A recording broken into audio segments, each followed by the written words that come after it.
I recently met a corporate lawyer called Polly Higgins, and she said, "Let's eradicate ecocide." And I said, "Huh?" You know how there's an international criminal court that tries individuals for crimes against peace, right?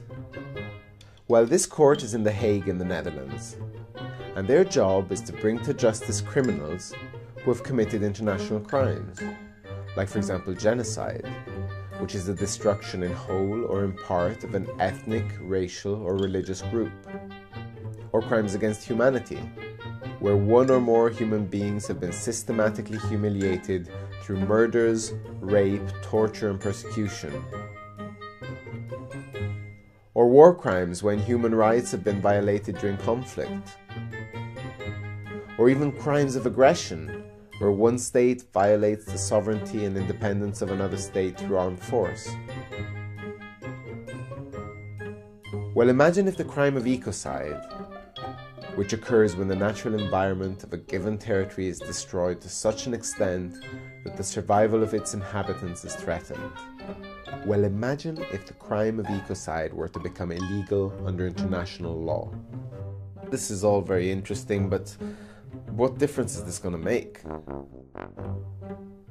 Well, imagine if heads of state and corporations were legally bound to put the well-being of people before profit.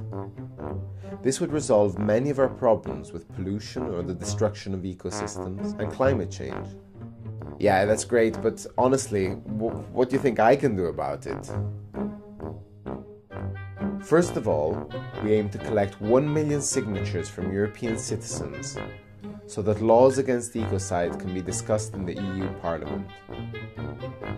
The next step is to bring this law to the United Nations and have ecocide recognized as an international crime against peace.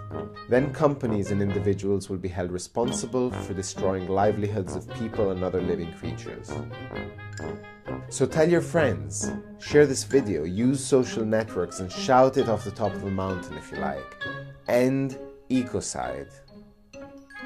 But before you do any of this, please take 2 minutes to sign this petition to end ecocide in Europe, once and for all.